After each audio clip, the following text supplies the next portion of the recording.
Hello, everyone, and welcome again to another Teacher Joseph podcast. Today, I'm asking the question, what's holding you back? Now, you know the situation. You've been learning English for, let's say, 6 months or 1 year, but you know the basics. You know how to say hello, how are you, but you don't seem to be getting anywhere. Why is that? Well, let me explain. I think that to stay motivated is the most important thing that you can ever possibly do. But how do we capture that motivation and how do we fit it into our schedule every day? Well, let's begin with a very basic truth.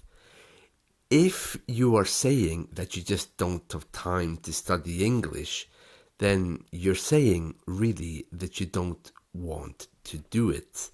Because if you did want to study English, then quite simply, you would.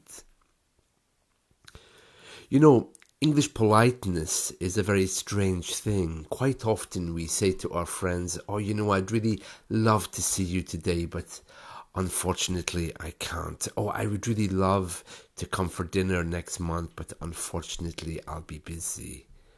If you really wanted to see that person, then you would make time and you would probably do it.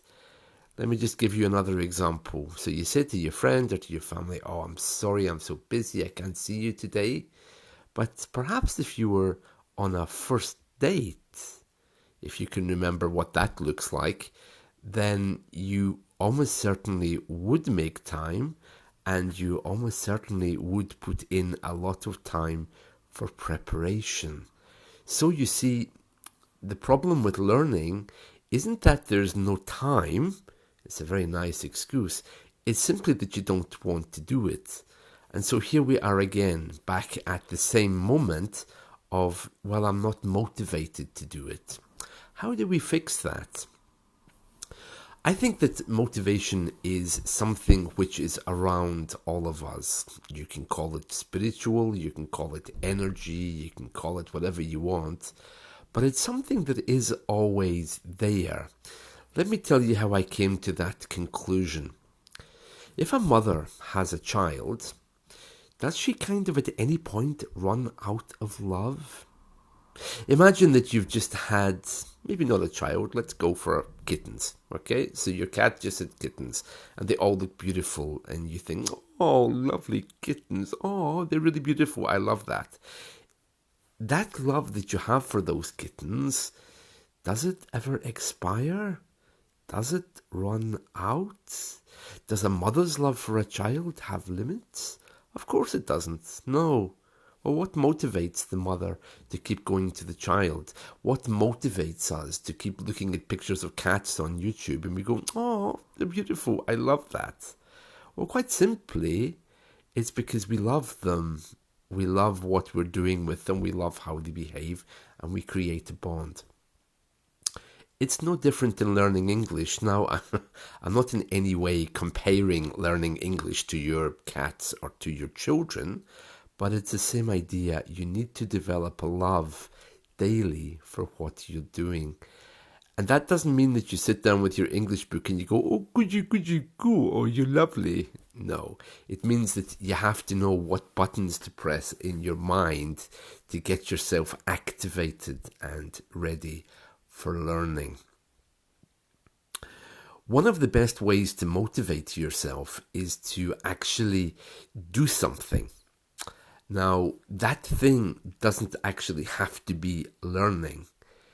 Everything that you do around English is about opening doors to let the ideas come in that you're ready for learning. Let me explain. So, learning isn't as mechanical as you might think. It's about opening a space in your mind for the learning process to take place. If you don't do that, then you have problems. So, you want to learn English, create a space on your desk, an empty space where your English books are going to be. Book a lesson with a teacher. It doesn't matter if you, in the end, finally can't go or whatever, but you'll notice as soon as you've done it, your mood changes. Buy a grammar book or buy a book in English, Harry Potter, whatever. Surf to find some good internet sites that you can begin using and bookmark them. All of these things set the scene. They create an ambience which says, I want to learn. I am ready for learning. Sit down with yourself in quiet for a few moments every day and say, right, I'm opening my mind for learning English today.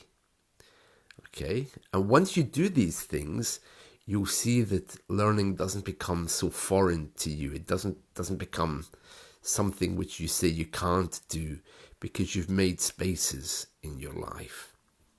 Let me put it to you another way. Imagine that you're looking for a honey. When I say a honey, I mean a girlfriend, boyfriend, whatever. Okay? What do you have to do to get that? You have to do something. How do you do it? Do you buy some nice clothes to be seen? Do you perhaps make a space in your house for when that person moves in? Okay, I admit that's a bit premature if you haven't met the person yet. But you have to make spaces, you know? Cook some nice recipes, buy some different kind of foods, waiting. What you're doing is you're opening a space in your life for that person to come. English is no different, you know? So the idea of, I can't book a lesson because I don't have enough money. I can't buy a grammar book because I don't have enough money. If you really want to do it, take the first step. Because once you give something away, especially something that's important to you, such as money, or for some people time, you'll be amazed at how things around you just move into place. They just kind of happen. It's a very interesting scenario that you take the first step and the universe kind of moves with you. But you have to tell it, first of all, what you're planning to do. So, here's what I suggest for you today. Clear a space, if you haven't done so already, and put your English books in that space ready where you can see them. Number 2, leave a space in your mind, okay? Maybe you can set up a time, for example, that you hope to be studying English. Book a lesson with a teacher on italki. It doesn't have to be all singing, all dancing, £20 an hour, okay? You can just be maybe a chat with a tutor at £5, okay, if you're not sure what you're doing.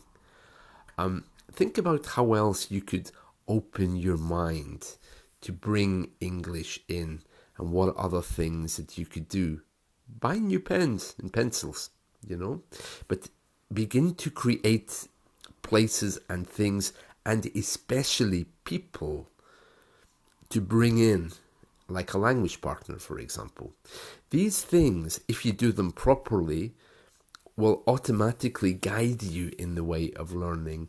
They'll bring your mind into that place where you can begin.